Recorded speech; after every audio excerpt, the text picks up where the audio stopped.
So we were talking about some commercially important polymers, and we have so far talked about polyethylenes like olefins and styrenes and styrene copolymers, etc., etc. In today's lecture, we are going to talk about PVC, another commercially important polymer. Polyvinyl chloride बोलते हैं इसको। और एक और ऐसा ही polymer है जिसको हम कहते हैं पॉलीविनाइल एसीटेट। तो पीवीसी पाइप्स, पीवीसी शीट्स आपने बाज़ार में या घरों में काफ़ी सुना होगा।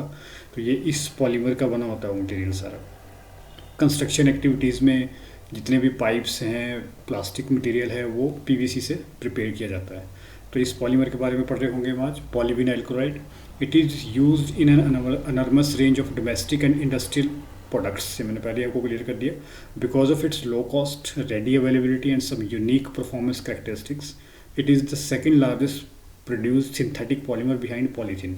मतलब पॉलीथीन सबसे ज़्यादा बनने वाला पॉलीमर है। उसके बाद जो सेकंड नंबर पे आता है वो पीवीसी आता है, polyvinyl chloride.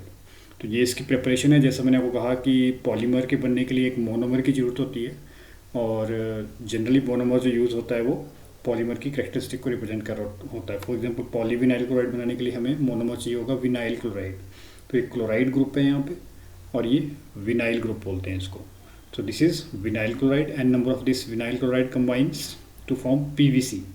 So this is how the synthesis is achieved. Vinyl chloride is a gas at room temperature. The pressure keeps the monomer in liquid phase. अब ये रूम टेम्परेचर पे gaseous phase में होता है, ये जो रिएक्टेंट होता है, जो मोनोमर होता है। तो हमें क्या करना पड़ता है, हाई प्रेशर में इसको कंप्रेस करना पड़ता है लिक्विड फॉर्म में। फिर उस लिक्विड की हम पॉलीमराइजेशन करा रहे होते हैं।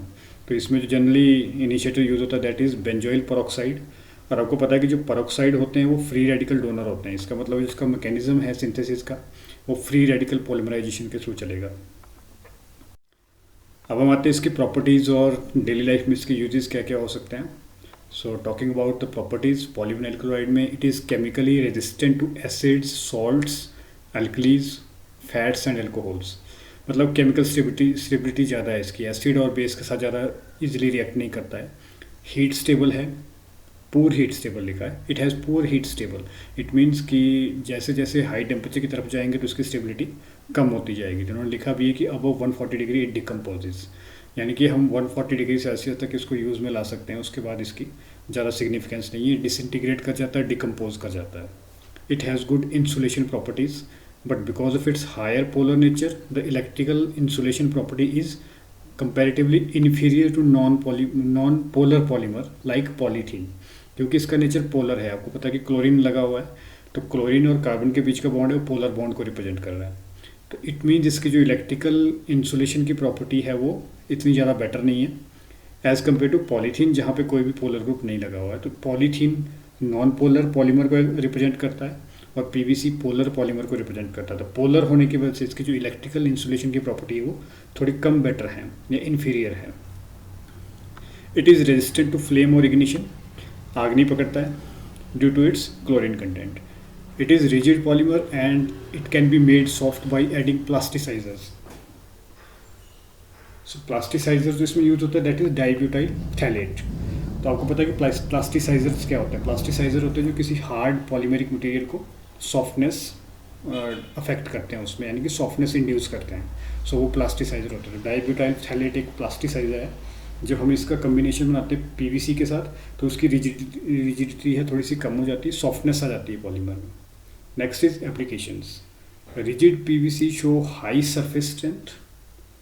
It is used for making windows and doors frames, shutters, panels, flooring, pipes, etc. etc. ये मैंने आपको पहले बता दिया कि जितना भी बिल्डिंग में मटेरियल होता है, मैन्युफैक्चरिंग में और कंस्ट्रक्शन में, उसके लिए पीवीसी एक बड़ा इंपॉर्टेंट पॉलीमर माना जाता है because of it's high surface strength काफ़ी है इसकी। रिजिड पॉलीमर है ये ऑटोमोबाइल के automatic parts like panel for car doors, dashboards वगैरह बनाने के लिए भी यूज़ होता है। अगर हम इसको फ्लेक्सिबल बना देते हैं, फ्लेक्सिबल कैसे बनाएंगे, जैसे मैंने आपको पहले कहा कि इसमें प्लास्टिसाइजर्स ऐड करने पड़ेंगे। तो it can be use for manufacturing of films, expanded products, sheets, jacketing for electrical cables वगैरह। तो उसके लिए जो इंसुलेशन वगैरह होती है इलेक्ट्रिकल केबल्स वगैरह के लिए, वहाँ पे भी यूज़ किया जा सकता है इसको। It can be use as a packaging material for food stuffs and pharmaceutical products. तो ये भी इसका यूज़ हो सकता है। बाकी 2-3 यूजेज और भी हैं। तो ये एक जनरल सेंस में आपको इसके यूजेस पता होने चाहिए कि डेली लाइफ में क्या पर्पज़ रहता है और क्या इसकी प्रॉपर्टीज़ है। जैसे कि आप 140 डिग्री ये क्या होता है, डिसइंटीग्रेट कर जाता है। ऐसा ही एक और पॉलीमर है जिसका नाम है पॉलीविनाइल एसीटेट, PVAC से इसको डिनोट करते हैं। इसकी प्रॉपर्टी आप देखेंगे कि ऑल टुगेदर डिफरेंट होगी जो हमने PVC पहले पढ़ा है। और ये बनेगा कैसे, ये भी फ्री रेडिकल मैकेनिज्म से बनता है। इसका मतलब कोई फ्री रेडिकल इनिशिएटर टाइप है, जैसे बेंजोइल पेरोक्साइड हमने यहाँ पे यूज़ किया हुआ है, तो हम इसके साथ इसकी पॉलीमराइजेशन अफेक्ट कर रहे होंगे। Again the monomer will be, जिससे हमें पॉलीमर बनेगा, तो monomer is vinyl acetate here. So this group is vinyl group और यहाँ पे एसीटेट ग्रुप लगा हुआ है। So the monomer is vinyl acetate. इसकी फ्री रेडिकल पॉलीमराइजेशन होगी तो PVAC बनेगा, यानी पॉलीविनाइल एसीटेट बनेगा, ये वाला पॉलीमर बनेगा। तो ये इसके कुछ प्रॉपर्टीज़ एंड यूजेस के बारे में बात की गई। It is amorphous and atactic polymer. अब ये एटेक्टिक क्या होता है आपने पढ़ा होगा फर्स्ट चैप्टर में, वहाँ पे 2-3 तरह के पॉलीमर थे, लाइक एटेक्टिक, आइसोटेक्टिक, सिंडियोटेक्टिक वगैरह वगैरह। तो एटेक्टिक का मतलब होता है जिसमें जो साइड ग्रुप्स की या साइड चेन्स की जो अरेंजमेंट रहती है वो रैंडम रहती है, रेगुलर पैटर्न को फॉलो नहीं करते हैं वो। तो ये उस तरह का एक एटेक्टिक पॉलीमर है और एटेक्टिक होने की वजह से इसका जो नेचर है वो अमॉर्फस नेचर है।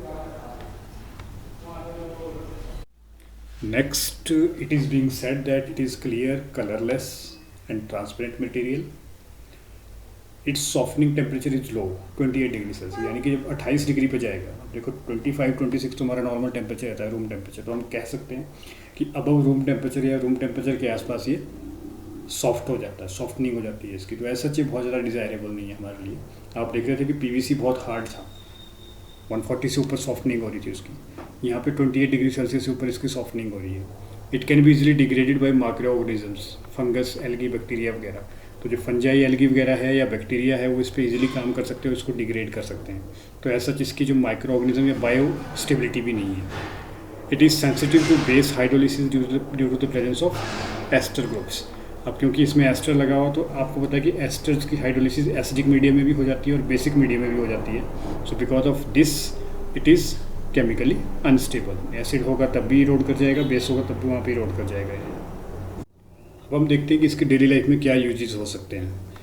अब हमने देखा कि ये सॉफ्टनिंग इसकी बड़ी इजीली हो जाती है, तो इसका मतलब ये नहीं कि हमारे लिए एक वेस्ट पॉलीमर है, इसकी भी कुछ सिग्निफिकेंस हो सकती है इसकी प्रॉपर्टीज़ के हिसाब से। For example as an emulsion in water it can be used as adhesives. जो गम्स वगैरह होते हैं, गोंद वगैरह आप कागज़ या बुक बाइंडिंग के लिए यूज़ करते हैं, उसकी प्रिपरेशन में इसको यूज़ किया जा सकता है। It can be used for making envelopes. It can be used for preparing wallpaper adhesives. तो adhesives के मैन्युफैक्चरिंग में इसका रोल रहेगा। It can be used as wood glue, जैसे फेविकॉल वगैरह टाइप की चीज़ें हैं, उसमें मैं नहीं कहता कि फेविकॉल में यूज़ होता है, बट उस तरह के जो गम्स हैं जो वुड को ग्लू स्टिक करने के लिए यूज़ हो सकते हैं, उनके लिए भी प्रिपरेशन में ये यूज़ होता है। It is used as a gum base in manufacture of chewing gums. जो हम चेविंग गम्स खाते हैं तो उसमें जो गम बेस होता है वो उसके लिए मैन्युफैक्चरिंग में भी यूज़ होता है। तो देखिए कितनी सिग्निफिकेंस है इसकी हमारी डेली लाइफ में। It is used as printer primer for dry wall and other substrates.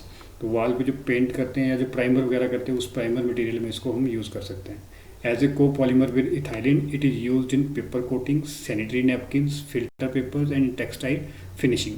अब ये को पॉलीमर की बात हो रही है। आपको पता है कि को पॉलीमर क्या होते हैं, जो दो डिफरेंट मोनोमर के कम्बिनेशन से बनते हैं। तो अगर इथाइलिन मोनोमर लेते हैं और एक तरफ हम विनाइल एसीटेट मोनोमर लेते हैं, उनकी पॉलीमराइजेशन कराएंगे तो को पॉलीमर मिलेगा और उसकी बेटर प्रॉपर्टीज़ होंगी as compare to simple polyethylene और polyvinyl acetate. Next is the copolymer of vinyl chloride and vinyl acetate. अब आपको पता है कि विनाइल क्लोराइड मोनोमर ये वाला है और ये वाला जो है विनाइल एसीटेट मोनोमर है। तो इन दोनों के कम्बिनेशन से जो पॉलीमर बनेगा दैट विल बी कोपॉलीमर। जैसे आप देख रहे हैं कि एक मोनोमर विनाइल क्लोराइड आ गया, दूसरा मोनोमर हमारे पास विनाइल एसीटेट है, तो जो पॉलीमर बना दैट इज़ कोपॉलीमर। तो ये भी आपके सिलेबस में है कि इसका क्या एडवांटेज है कोपॉलीमर को यूज़ करने का। अब आपको पता है कि कोपॉलीमर क्यों यूज़ करते हैं, क्योंकि जो दोनों मोनोमर्स की प्रॉपर्टीज़ हैं वो एक कंबाइन फॉर्म में एक पॉलीमर में आ जाएंगी। तो इसकी प्रॉपर्टी से देखने को आपको मिलेगा it resembles closely to polyvinyl chloride but it is less tough and more soluble in solvents. अब यहाँ पे कुछ लिखा है देखो, जैसे the polyvinyl chloride films are stronger. ये हमने पहले भी पढ़ लिया कि ये हार्ड पॉलीमर होता है PVC जो होता है, बट इसकी एडहेसिव प्रॉपर्टीज़ नहीं होती हैं। Whereas polyvinyl acetate films are adhesives. हमने पिछले स्लाइड में देखा कि जो PVAC पॉलीमर होता है वो एडहेसिव नेचर का होता है, बट उसकी स्ट्रेंथ ज़्यादा नहीं होती है।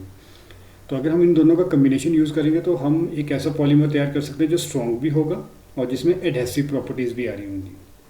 So that is why we go for copolymerization. The copolymers containing major proportion of vinyl chloride are both strong as well as adhesive. तो इसमें क्योंकि हमने स्ट्रेंथ पे भी ज़्यादा फोकस रखना है तो हम उस हिसाब से देखेंगे। हमने क्या किया, विनाइल क्लोराइड का कंटेंट इसमें बढ़ा दिया और थोड़ा सा जो कंटेंट रखा वो विनाइल एसीटेट का रखा। तो इसकी वजह से क्या हो गया, स्ट्रेंथ भी आ गई और एडहेसिव प्रॉपर्टीज़ भी आ गई पॉलीमर में। तो इन्होंने जनरली कहा है कि ड्यूरिंग द सिंथेसिस हम मिक्सचर यूज़ करते हैं विनाइल क्लोराइड का और विनाइल एसीटेट का इन द रेशो ऑफ 85:15, यानी कि 85 से 95% तक की, यानी कि जो हायर अमाउंट की रेशो रहेगी या अमाउंट रहेगा वो विनाइल क्लोराइड का यूज़ होगा, क्योंकि हार्ड और टफ पॉलीमर को रिप्रेजेंट करता है। और जो हमारा कम अमाउंट में मटेरियल यूज़ होगा that will be vinyl acetate, क्योंकि वो सॉफ्ट पॉलीमर है और वो हम सिर्फ एक एडहेसिव स्ट्रेंथ यूज़ करने के लिए इंट्रोड्यूस करने के लिए पॉलीमर में यूज़ कर रहे हैं उसको। तो ये इसका कम्बिनेशन रहने वाला। जब आपको नोट लिखने को आता है तो आपको ये चीज़ें बड़ी हाईलाइट करनी होती हैं कि इसको परसेंटेज को ज़्यादा लेने का और इसकी परसेंटेज को कम लेने के पीछे क्या लॉजिक है। तो इन्होंने कहा कि it is mix with plasticizer and use for making calendered sheet material which has better feel and handling properties. तो ये यूजेस आप जनरली पढ़ लेना आप दोनों की, क्योंकि दोनों अलग अलग तरह के पॉलीमर या मोनोमर हमने कंबाइन करके एक कोपॉलीमर बनाया है। दोनों तरह के पॉलीमर की इसमें प्रॉपर्टीज़ आ गई, तो ऑब्वियसली जिससे मटेरियल बनेगा वो उन दोनों से बेटर बनेगा। जो कमियाँ PVC में रह गई थी और जो कमियाँ PVAC में रह गई थी वो उन दोनों को कंबाइन करके हमने ओवरकम करने की कोशिश की है। So this is all for today's lecture.